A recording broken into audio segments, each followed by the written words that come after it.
toujours souvenir, j'ai toujours en tête la première soirée, la première représentation. Je l'ai marqué en moi. Ce sentiment, je l'ai en moi. À chaque fois que j'en parle, j'en ai des frissons. Romain, donc c'est à partir de maintenant qu'on peut plus dire de conneries. Ah, c'est ce que j'allais dire. Ouais, c'est bon alors. On arrête et on dit plus de conneries sur Véro et ça. Départ du spectacle dans 17 minutes. Je reconnais que c'est pas comme hier. On n'est pas prêt de toute façon. T'avais laissé une goutte dessus là, il y a un instant. Par contre, on a un gros problème en régie. Je crois qu'on n'a plus de chouchou. On n'a plus de chouchou en régie. Spectacle dans 5 secondes. 4, 3, 2, 1. Top Comet. Bienvenue dans la légende d'Andarta. Canalis nous les envoie pour nous déstabiliser, pour nous isoler. Merci.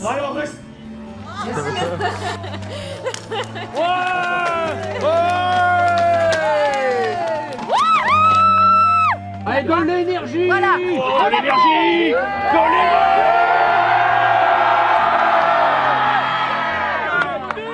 Et puis nous, on a fait très particulièrement l'histoire d'Andarta juste avant la guerre des Gaules, pour introduire César, et puis pour introduire le fait qu'on allait passer d'une époque typiquement gauloise à une époque gallo-romaine. Léon Romain.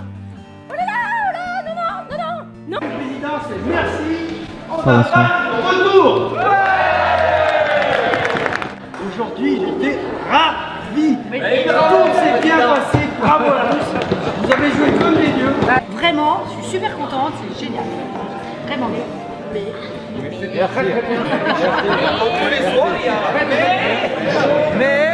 Ce qu'il y a d'intéressant, c'est adapter un lieu qui est grand. Après, c'est de mettre tout ce monde ensemble. Quand on s'est vu la première fois, je me suis dit putain, ça va être compliqué dans le sens où tu joues ta scène, on est 4 dans la scène par exemple. Bah, il faut imaginer qu'il y a je sais pas, 80 figurants derrière toi. Et de même, quand tu vas faire 3 pas pour aller voir ton partenaire et lui faire une accolade, là tu auras 30 mètres. Qu'est-ce que tu fais pendant ces 30 mètres? Sachant que tu n'as pas de réplique. Travailler avec autant de gens sur le plateau, c'est assez ouf comme expérience, parce que si quelqu'un se trompe, et parce qu'il y a je sais pas combien de personnes, il y a 250 personnes qui travaillent sur ce projet je pense, il suffit qu'il y ait une personne qui fasse un fail quoi. Et du coup, il faut rattraper ça, quoi. S'il en manque un, il manque un acteur, ça marche pas. Il manque la pyrotechnie, ça marche pas. Il manque les effets spéciaux, ça marche pas. Si nous, en com, on n'a pas trouvé les sponsors, ça marche pas. Si Karine, elle fait pas ses danses, ben du coup, il manquera un bout du spectacle. Le marais. Le marais. Le marais. Que faisons-nous? Bon. Messieurs, concentrons-nous sur la technique pour mener cette attaque. Dodo, tous ces gens, même Aloïs, et ça s'éclate tout le temps, quoi. C'est des enfants, c'est des gosses. Alors que les mecs, ils ont 45, 50 ans, et je pense que c'est ça qui est bien dans ce projet, c'est que ça ramène un peu l'âme d'enfant de tout le monde. Même des couturières qui font des costumes à Walt Disney. Moi, je suis étonné de voir à quel point ça reste fidèle quand même au dessin que j'ai pu faire. Elles sont très consciencieuses, tout le monde est très consciencieux. Quand on donne un dessin, tout le monde s'applique pour le faire le plus ressemblant possible.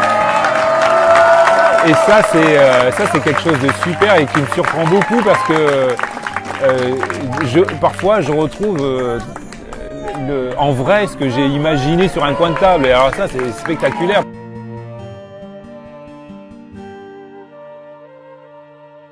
Et puis, c'est vrai qu'elles sont pas professionnelles, mais toutes de bonne volonté. Hein, ça, c'est formidable. C'est du travail toute l'année, quoi. Les costumes, on y est depuis l'année passée, quoi.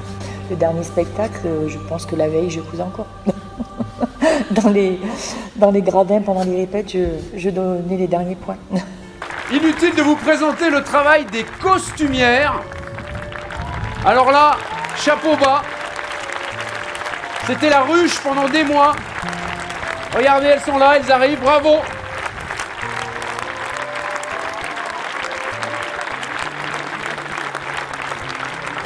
Bravo à vous et merci.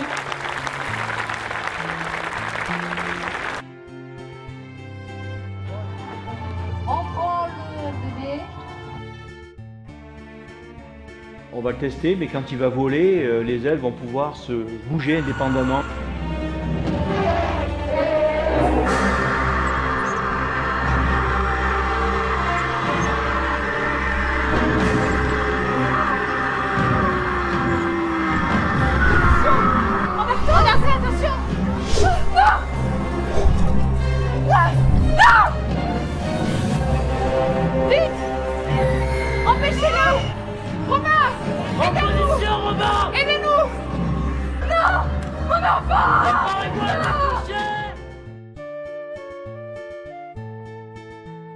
Le cracheur dans l'eau, il va être trop lourd à monter donc la pente, la passerelle. Donc ce treuil, il fait 25 mètres de long et il doit avancer à une certaine vitesse pour à peu près arriver à faire en 1 minute et demie, 2 minutes maximum le parcours de 25 mètres. Là, on va le passer aux costumières. On envisage d'acheter donc voilà de la tenue de camouflage, on va dire, pour mettre dessus. Bouclier de Bélénos qui a été réalisé en bois par Jean-Yves. Ça me plaît d'imaginer, je me sens un peu voquant, ça va faire des trucs. C'est vrai qu'il y a des défis chaque fois que le scénario m'inflige, on va dire. Bon. Celui-là, il va s'éclairer, c'est pendant le combat avec le dieu donc Taranis. Donc Bélénos se bat avec Taranis et on va avoir des effets de lumière. Les épées en l'air! Les épées en l'air! Ouais, il y a les armes, les épées. Au début, c'était lourd. Ils voulaient des trucs costauds, bon. Il faudrait qu'ils viennent à l'atelier, les gars, pour s'entraîner un peu. Mais c'est tous des bureaucrates, bon. C'est adorable aussi. Alors les armes, elles étaient lourdes, et puis ils tapaient comme des bœufs, ils les cassaient. Alors, après, j'ai fait des armes plus légères, on les a. Les constructeurs, tous ceux qui ont bâti le village, qui ont construit tous les effets spéciaux, ça fait des mois qu'ils travaillent là-dessus. Bravo à eux, c'est des vrais magiciens. Bravo. Bravo, bravo, merci. Pour pas faire de l'astérix, en fait, dans un scénario comme ça, il faut y mettre des dieux, parce que les dieux ouvrent tout l'aspect fantasmagorique, des sortes de monstres qui sortent de l'eau, une armée du marais. Tout ça, on pourrait pas se le permettre si on faisait de l'astérix, où il faudrait rester à ce moment-là très réaliste, quoi. Voilà, donc là on est devant donc, les algonautes qui ont été fabriqués par Robert Fumat. Il en a fabriqué 10. Ils ont été modifiés pour que l'inclinaison des bouteilles corresponde aussi à la position des plongeurs. Parce qu'ils vont être sous l'eau. Ils vont être sous l'eau.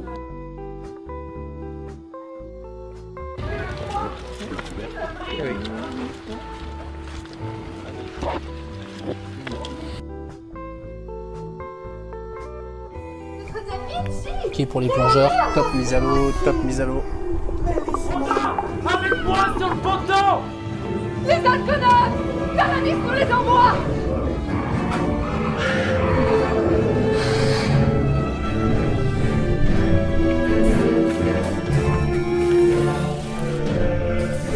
Il y en a qui se sont mouillés jusqu'au cou pour vous faire peur, c'est les plongeurs. Eh oui, c'était pas des vrais monstres. Alors là, bravo.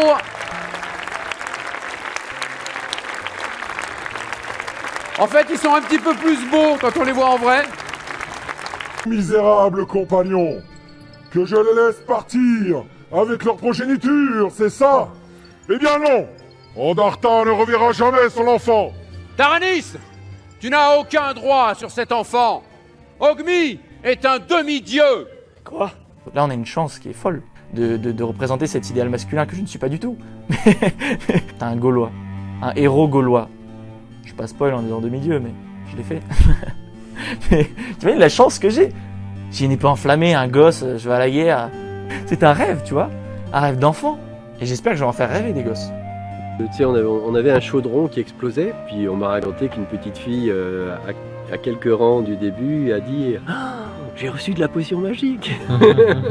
Eh ben, je voyais le village complètement en feu, je voyais la bataille. Et puis, je voyais pas du tout les réactions du public, mais je me disais, mais ça doit être fou.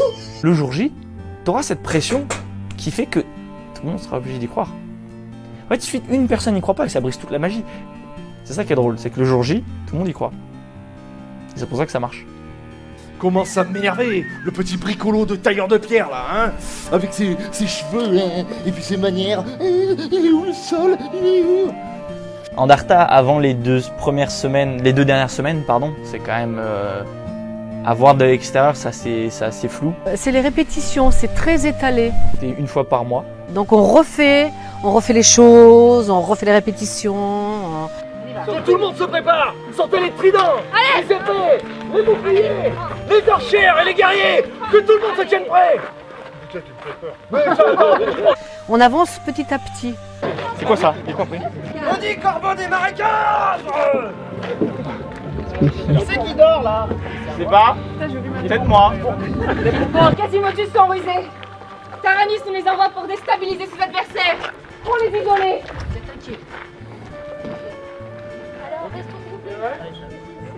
Alors restons groupés. Ah oui, voilà. Alors restons groupés. Gardons l'œil ouvert. Gardons l'œil ouvert. Et donc Brigitte s'occupe beaucoup des comédiens à texte, elle les chouchoute, elle leur fait à manger. On a répété une quinzaine de fois depuis septembre. Donc elle a fait à chaque fois le casse-croûte. Elle connaît tout le monde par son prénom, elle connaît la vie de chacun. Tout se fait à la fin, il faut que tous les éléments qu'il y ait une alchimie qui se fasse. À partir du moment où on travaille la nuit, hop, ça prend une autre tournure le spectacle. Tu vois tout le monde habillé en gaulois, là t'es dedans. On répète sur place, mais on n'avait pas le micro, on n'avait pas les lumières, le son, la musique, ça a tout changé. Regardez! Allez, Romain! Gaulois! Avec moi! Allons récupérer cet enfant!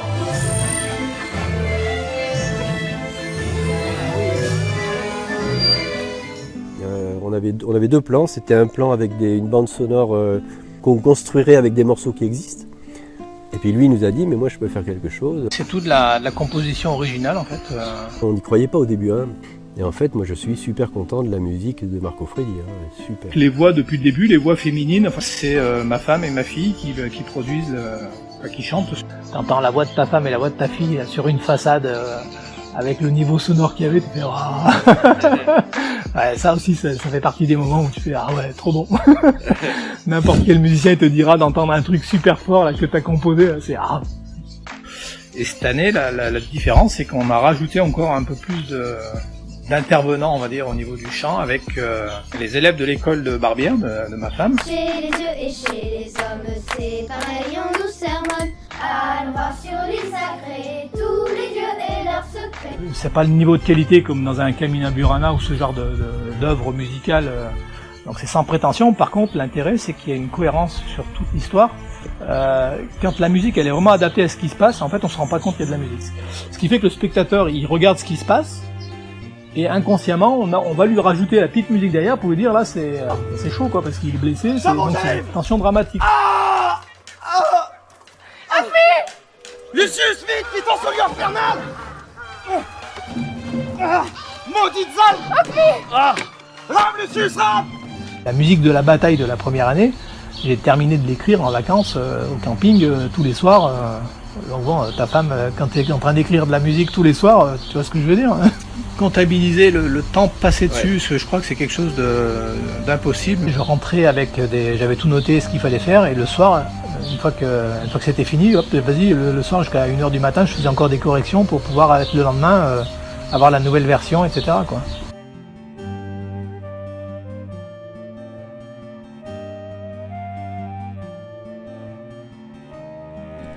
Maintenant, le pari, c'est d'arriver à faire au moins aussi bien que le premier spectacle. Je me souviens que la première fois que j'ai lu, c'était vraiment... waouh, c'était... Tu fermes le scénario, tu dis mais si on fait tout ce qu'il y a là-dedans, mais ça va être génial quoi. On accepte de travailler pour cette cause, on va dire, sans trop savoir ce que font les autres.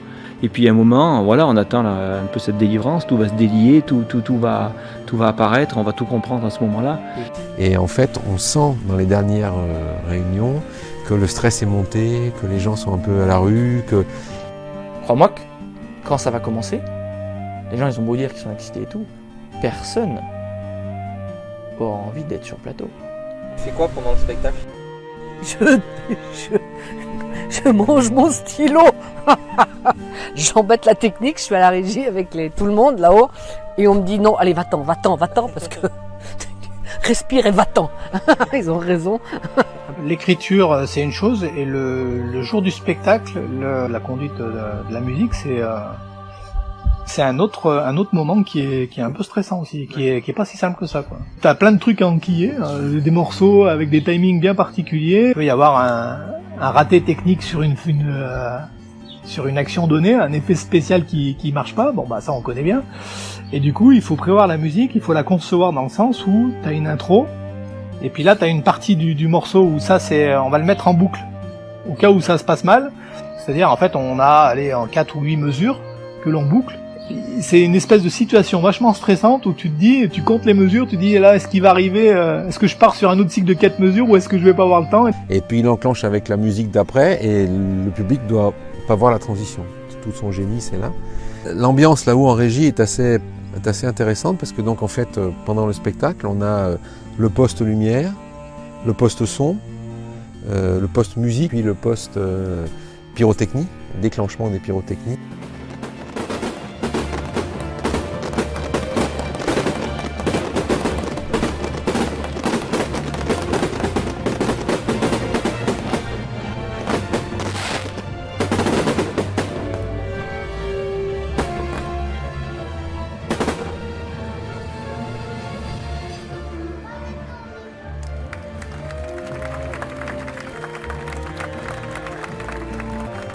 L'idée, c'est pas de faire peur. Voilà, il y a des enfants, c'est familial. L'idée, c'est de donner des émotions. On est un peu entre deux eaux là dans Andarta, c'est-à-dire qu'on est à la fois dans des effets spéciaux très précis qui doivent suivre le scénario, et puis un petit peu dans de la création.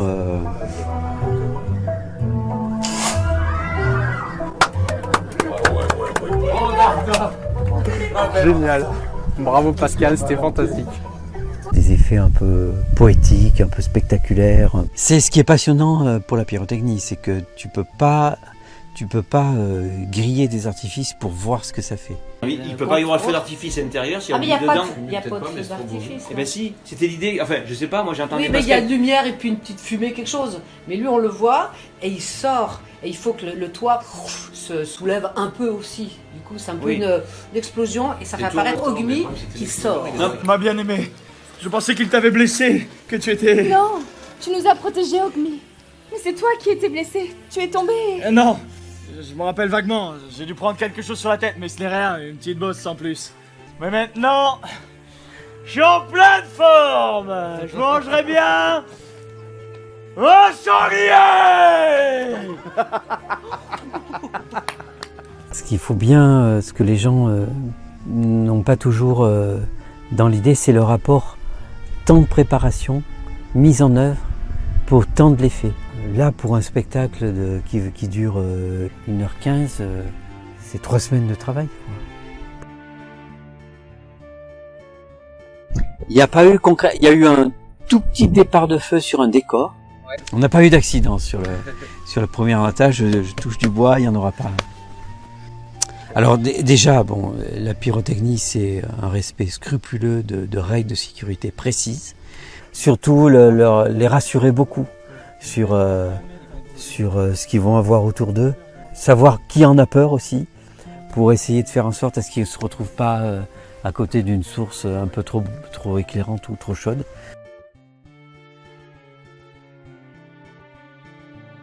C'est très animé, ça cause beaucoup, c'est très concentré malgré tout. Donc c'est une ambiance particulière et quand on voit le spectacle en ayant un rôle en régie, on l'a pas vu de la même façon que le spectateur. On va essayer. Allez, attention pour le matin. 4, 3, 2, 1, go. Yes. Parfait les gars.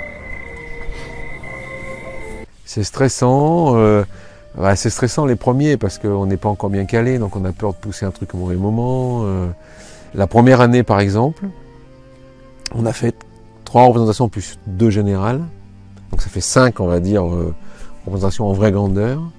Sur les 5 représentations, aussi curieux que ça puisse paraître, il y en a 3 pour lesquelles à un moment donné, il y a un groupe de danseuses qui venait devant la scène et systématiquement étaient dans le noir. Donc la première fois, on n'avait pas programmé la séquence, donc je l'ai modifiée.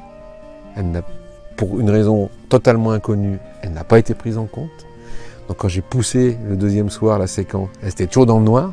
Donc là, je me suis pris les foudres du metteur en scène comme jamais. La 3e fois, ça a marché. J'ai dormi tranquille et va-t'en savoir pourquoi, la 4e fois, la mémoire était vide. Et donc, ces danseuses-là, et toujours sur cette scène, hein, ces danseuses-là, sur 5 spectacles, elles ont été éclairées comme il faut 2 fois.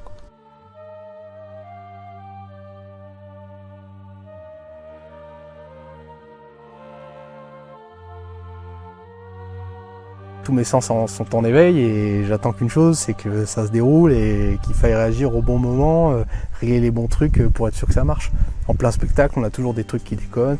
La première année, on a eu une grosse pluie le soir où on faisait la répétition technique, c'est-à-dire celle où on créait les lumières. C'est une répétition qui a duré de 9h à 2h30 du matin, c'est pour ça que je dis que c'est pas viable. 9h du soir à 2h30 du matin.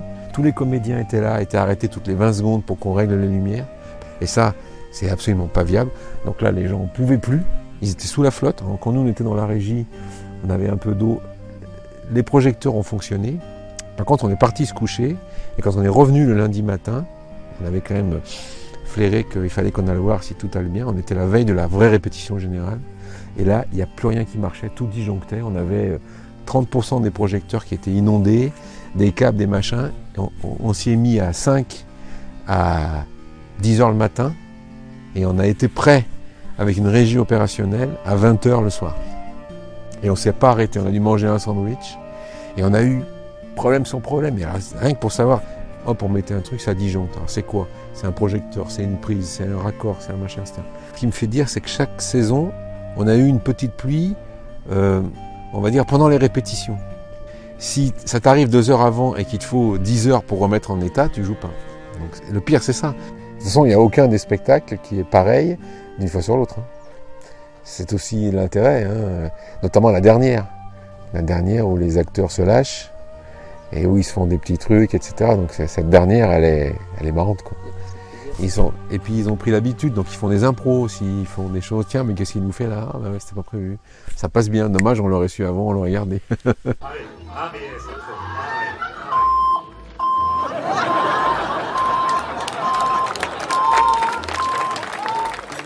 C'est toujours pareil dans ces équipes, c'est une connaissance qui a dit tiens, à un moment donné ils ont dit tiens, il fallait quand même qu'on s'occupe de la régie.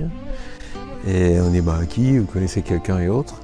Et ce qui était marrant, c'est que à partir du moment où ça s'est arrivé, dans la même soirée, j'ai reçu 4 mails de 4 personnes différentes.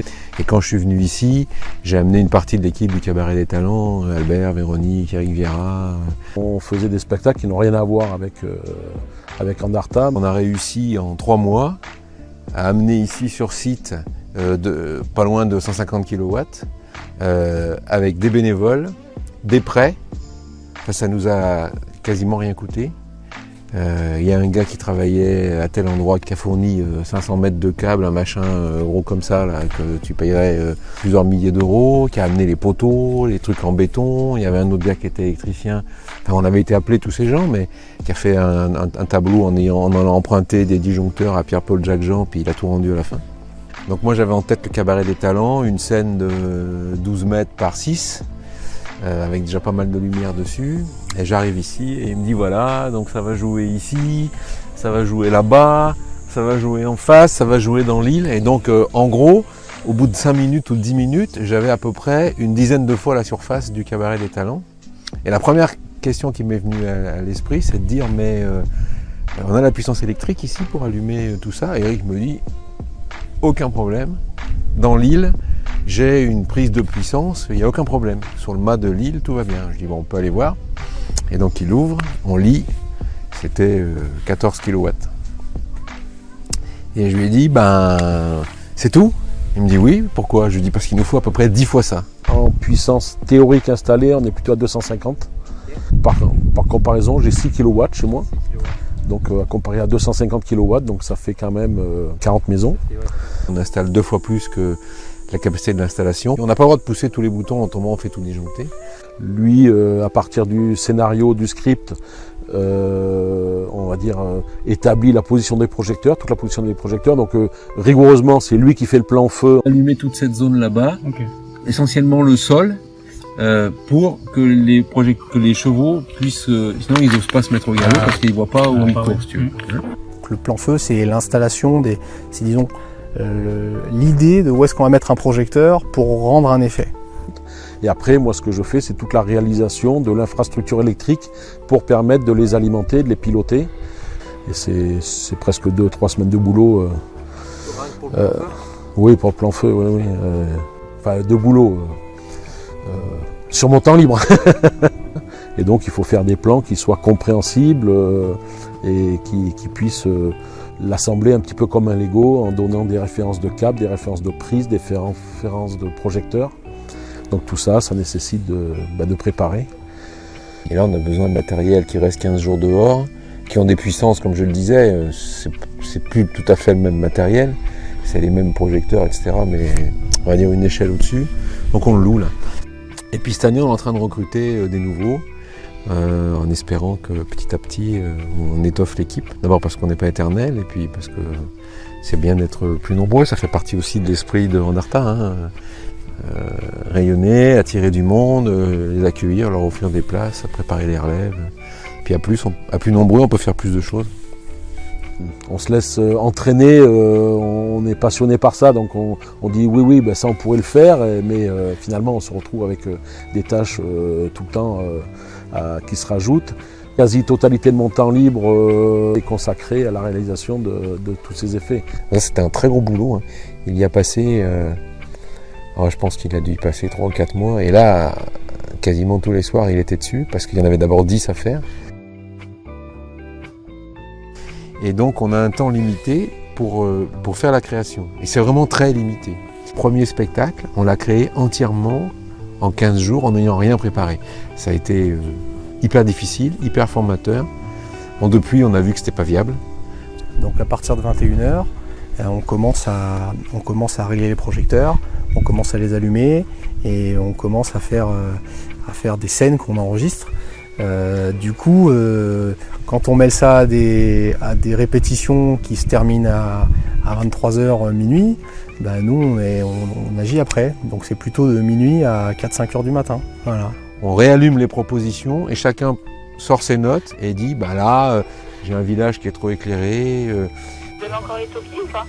Tout ça, ça se fait que en passant des heures sur ces machines. Donc ça, pendant 10 jours avant le spectacle, on fait ça. Jusqu'à 5 heures du mat, on programme, on enregistre des scènes pour pouvoir les jouer en live après. On a Géry qui fait le cadencement général. Donc tout le monde a un talkie-walkie, y compris, ce qu'il faut savoir, c'est qu'il y a des gens en régie là-haut, mais il y en a au moins autant, si ce n'est 2 fois plus, qui sont sur le plateau. Donc des gens qui sont là pour faire marcher les effets spéciaux, pour tirer sur une corde, pour ouvrir un robinet, pour gonfler un truc. C'est la partie synchronisation, coordination de tous les effets qui vont se jouer. Coordination des plongeurs, la coordination des feux d'artifice, la coordination des effets spéciaux. Alors cette année, l'oiseau, les œufs, etc. Eux, ils sont complètement en aveugle. C'est des gens de l'ombre. Donc un, ils voient pas le spectacle. 2, ils voient même pas ce qu'ils font des fois. Et la seule façon, leurs yeux, c'est moi, quoi. Donc moi, je leur permets d'intervenir au bon moment et de caler ça dans le scénario pour avoir le meilleur rendu, quoi. Est-ce que les pompiers sont en place? Ouais, on dirait, c'est bon. J'ai une conduite avec tout le détail des événements et donc sur chaque scène, j'interviens pour dire attention, on se prépare pour lancer l'oiseau. Allez, il avance bien, hein. Il avance bien, peut-être un peu vite, alors prépare-toi, mais pour l'instant ça va, hein. Il est aux œufs, il est au ponton, il est sur l'îlot, ouais, laisse-le aller. Bernard, tire un petit peu Bernard, il est presque au bout, 2 mètres, 1 mètre, il est au bout, stop. Ok, ils le font tourner, ça marche bien, ils le font tourner, ok, top retour.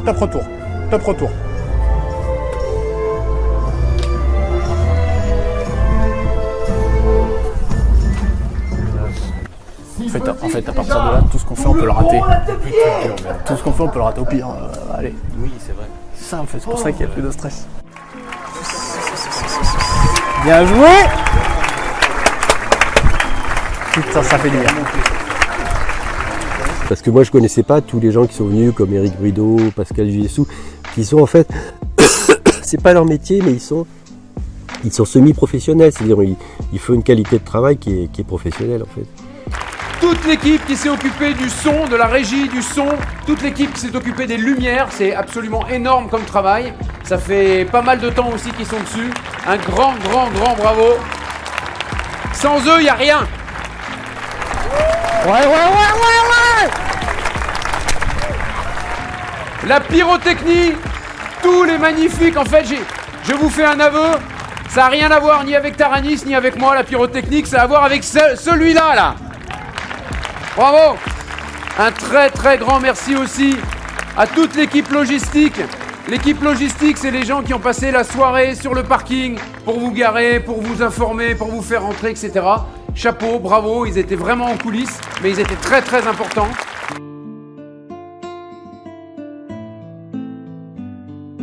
J'ai appris ce soir qu'il fallait qu'il y en ait certains d'entre nous qui rentrent avec une corde à sauter enflammée. Tu savais ça? Je ne savais pas. Ouais, c'est une belle idée. Mais ce sera pas moi. J'ai tout de suite voulu faire partie de cette aventure et puis surtout, je me suis dit, bon, de toute façon, je serai référente danse, je risque rien, moi je vais juste participer au spectacle, hein, il y aura un chorégraphe. Nickel. Nickel. Voilà. Chacune des danseuses, chacune a mis la main à la pâte, ouais. Ah oui, oui. Celles qui n'étaient pas dans les figurants ou dans les comédiens, elles s'étaient impliquées juste pour faire de la danse. Mais en fait, ça marche pas comme ça. Parce que t'es danseuse, mais tu peux pas arriver comme ça. Donc du coup, elles sont investies dans la vie du village. Vous avez appris, vous les filles, les jeunes là? À se lever tôt. À se lever tôt. On s'est vu tout l'hiver une fois par mois. Au printemps, on a essayé de se voir une fois tous les 15 jours ou 3 semaines. Il y en a plein qui sont inscrits à la suite du premier spectacle, après avec des âges bien différents quand même. Voilà, l'exemple d'une danseuse qui vraiment prend du temps sur elle. Tu peux rester, hein? Elle est en stage à Lyon. Elle prend le train pour venir juste aux répétitions ce soir et elle reprend le train ce soir parce qu'elle a des projets demain matin de bonne heure. Alors le village, c'est à l'entrée, donc quand les gens arrivent vraiment dans le parc, il y a des jeux pour les enfants gratuits, on a des artisans qui exposent, c'est vraiment très sympa. Ils arrivent à un spectacle très très détendu. Gaulois et Gaulois, Pierre Gary Vacances, et Jean, et Pierre Dame Vacances, venez assister à la performance du fils d'Epona. N'en fais pas trop, Avinatus. Je te demande juste une chose. Tu me livres tout ça à la Domus sur le champ. Que je n'ai pas allé voir monsieur pour parler d'un problème de livraison. Sur 1100 personnes, les autres années, on est à peu près sur 600 formules repas. Le premier soir, entre autres, on ne pensait pas faire autant de sandwichs et tout, donc on s'est retrouvés, mais sans plus rien, quoi. Plus rien. 40 fûts de bière de 30 litres, 50 kilos de jambon cru, 1800 tranches de pain croque-monsieur. Quand je parle à des bénévoles de quantité comme ça, ils me regardent toujours avec des yeux en disant « Qu'est-ce qu'on va faire de tout ça ?» Au début, on allait faire les courses, nous-mêmes avec des camions. Donc ça c'était assez marrant puisque des gens qui n'avaient jamais fait des courses en grande quantité, donc on sortait avec 10-12 caddies, donc on mettait ça à la file indienne, on prenait des photos, ils montaient sur les caddies, ils n'avaient jamais vu ça. Donc on fait des ateliers des pauses pour goûter les produits, voilà, c'est ça qui... Et puis eux par contre sont très friands d'apprendre. On essaie de mettre en place un petit peu dans l'esprit justement du Puy du Fou que les référents puissent partager un peu leur savoir aux autres bénévoles. Au niveau de la restauration, on est plus sur une préparation le matin de 8h à midi chaque jour, 5 jours pour les jours du spectacle là, non-stop, et puis 5 jours où les comédiens répètent et il faut les nourrir 200 personnes tous les soirs. Les bénévoles tous les soirs du spectacle ont une salle dédiée pour eux avec boissons et buffet. Cette équipe qui s'est occupée du village et de la restauration, y compris de la nôtre, et je peux vous dire qu'on mange, c'est eux, bravo, merci à eux.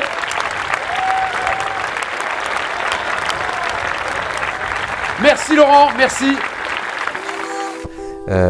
Et à la fin, de sortir ce beau résultat en équipe, ça c'est vraiment c'est un énorme moteur, quoi. Moi j'ai toujours souvenir, j'ai toujours en tête la première soirée, la première représentation. Je l'ai marqué en moi. Ce sentiment, je l'ai en moi. À chaque fois que j'en parle, j'en ai des frissons. Je me rappelle très bien la fin du spectacle, quand tout le monde salue, le sentiment que j'ai eu. Et là je me suis dit, waouh, là on a fait un truc grandiose. J'étais soufflée en fait. Pour le prix, voir ce que c'était, on s'est dit mais c'est pas possible, ils ont fait ça à Upi qu'avec des bénévoles, mais ils ont fait comment? J'aurais dit plusieurs fois, c'était très courageux pour des gens qui connaissaient rien au spectacle, au costume, à la couture, de faire ce qu'ils ont fait. Parce que c'est extraordinaire, le spectacle était magnifique.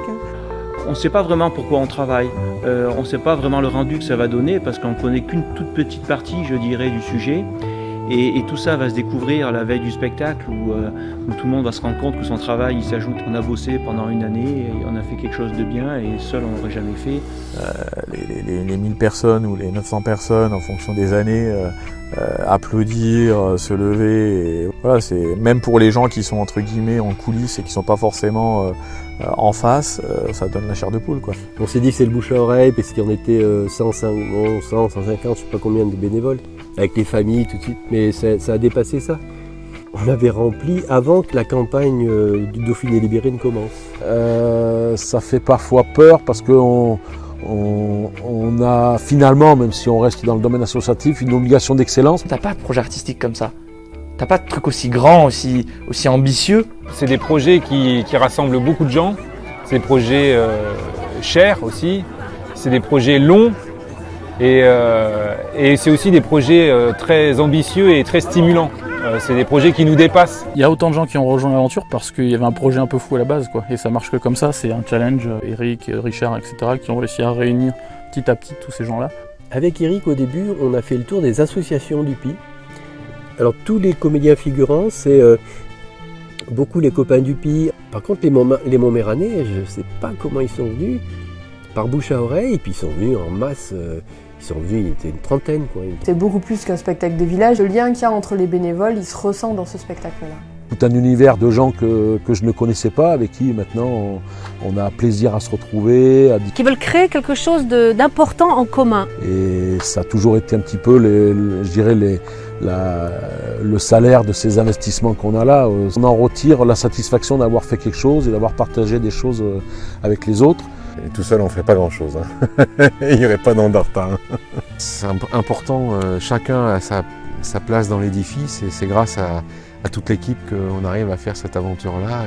Ils ont une telle énergie, faire connaissance avec plein de gens différents, des enfants, C'est super intéressant de travailler avec ces gens-là, en plus avec la pyrotechnie, avec des gens qui me font un costume. C'est la première fois de ma vie qu'on me fait un costume et sur mesure, et je vois des gens, tout le monde qui travaille autour de moi. Tout milieu, toute génération, je trouve que c'est avant tout une belle aventure humaine et personnelle. Ça m'a confirmé des avis que j'avais sur les envies des gens, sur la présence, sur le travail, sur l'assiduité, sur le dépassement de soi. Moi je suis vraiment touché par cet élan, quoi. Et c'est ça aussi qui fait qu'on a envie d'y aller. C'est l'équipe, c'est ce qu'on vit ensemble et c'est ce qu'on crée ensemble. J'ai encore beaucoup de mal à tous les connaître ou me rappeler de leur prénom. C'est de croiser tous ces gens dans des milieux différents, là. C'est rigolo, quoi. On se connaît, on se comprend et puis voilà, ouais, ça fait avancer la chose. Ah ouais. Moi je pense que je le fais aussi parce qu'on a énormément d'amis qui sont dans le spectacle. Donc c'est très convivial. C'est un moment où on se connaît presque tous. Et même ceux qu'on ne connaissait pas, on a fait grandement connaissance avec les gens de Montméran. Moi j'en connaissais pas beaucoup. Mais la famille aussi a participé au spectacle, tous. Mon mari il est à la construction. Ma belle-mère est à la couture avec ma mère qui fait des bricolages. Mon père c'est à Ranis. Mon père est dans le réseau des constructeurs et ma maman est à la couture. Ma femme est figurante, mes 3 filles sont aussi figurantes. D'apporter la preuve qu'en travaillant ensemble, cette aventure humaine, que quelque part, si on réunit les compétences, le savoir-faire un petit peu de tout le monde, on peut faire vraiment de grandes choses. Sinon, ça serait du professionnel, ça serait pas du tout pareil, quoi. Ça serait autre chose. On aurait peut-être plus envie, on se lasserait peut-être beaucoup plus. On a un problème à droite, on a un problème à gauche, et ben il y a quelqu'un qui a toujours une petite idée, qui a toujours un petit outil qui va permettre de construire tout ça. On ne sait pas que ces gens ont ces compétences. Ils se greffent au projet, on découvre les gens sous un autre angle, on est loin des rencontres un peu toujours les mêmes avec bonjour, tu fais quoi dans la vie, c'est pas ça. Là on laisse les gens s'exprimer et franchement ça me donne la motivation de recommencer ça encore une fois, quoi. C'est génial. C'est génial pour ça. Un réseau sur d'autres compétences, voilà. des choses toutes bêtes, mais j'ai besoin d'une réparation et d'un plombier, pouf, il y en a un, il y a un plombier qui est dans les... Tu l'appelles, c'est plus facile quoi. Aujourd'hui, on est la dernière représentation et j'ai encore envie d'être là, quoi. J'en ai pas marre, quoi. Oui, je pense que je vais continuer. Oui, parce que c'est un plaisir. Après, on est pris au jeu, quoi. C'est un peu addictif. C'est même beaucoup addictif, je pense. Bien sûr, techniquement, on apprend plein de choses. Le jouer dans d'autres circonstances, utiliser ses compétences dans d'autres circonstances et me rendre compte que vraiment ça m'a servi. Et donc, on continue, on reprend. Chacun a trouvé un peu sa place, porte des choses. Et puis, il y a des nouveaux défis. Donc... Chacun a besoin, dans sa petite vie, entre guillemets, de participer à ce genre d'association. C'est important de se rendre compte qu'on peut être utile en dehors de notre job, de notre rôle de maman, de notre rôle d'épouse, je pense. Parce qu'effectivement, je me rends compte que j'ai des idées des fois qui sont pas si nulles que ça parce qu'on les met en place. Donc c'est valorisant aussi. C'est le délire de se mettre en danger, c'est l'urgence du moment présent. Et ça, c'est une sensation qui est extrême. Tu auras beau faire tous les parcs d'attraction que tu veux, tout ça. Là, c'est ta personne, ton intégrité morale, physique, que tu mets en jeu. Si tu ne le faisais pas en Darta, qu'est-ce que tu ferais? De ma vie? Attends, mais t'as combien de temps là? Je peux te dire ce que je ferais de mon été. Hein. Ouais, j'aurais rien fait, quoi. J'aurais regardé le foot, mettons. D'ailleurs, quand ça se termine, c'est un peu... C'est toujours un peu triste. 90% ils remettent ça, quoi, alors qu'on les enquiquine toute l'année, on leur fait faire des répétitions au mois d'août. Enfin, un engagement formidable, étonnant. Voilà, donc merci à tous et bonne chance à Andarta.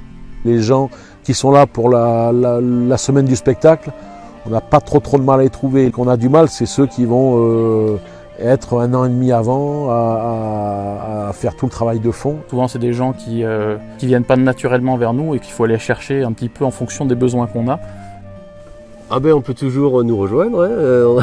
On cherche des gens qui sont dans tous les cas prêts à prendre la relève ou à minima à aider déjà ceux qui sont en place. Et puis ceux qui sont là, alors ceux qui sont avec nous, par contre, un grand merci, beaucoup de reconnaissance, beaucoup de gratitude. Parce que je pensais pas qu'on arriverait à faire un truc pareil. Et puis j'espère qu'on va pouvoir le continuer. C'est quand même dommage de se dire vivement la fin des vacances pour participer à ça, quoi. Aujourd'hui, on en est là, quoi. Je donne du bonheur aux gens.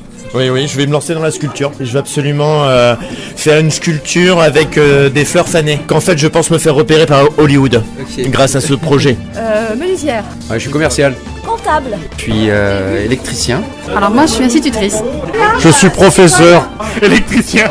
Ah je suis policier. Assistante commerciale. Garagiste. Retraité. Infirmière. Éducateur. Je suis aussi bénévole pour Andarta pour mon plus grand plaisir.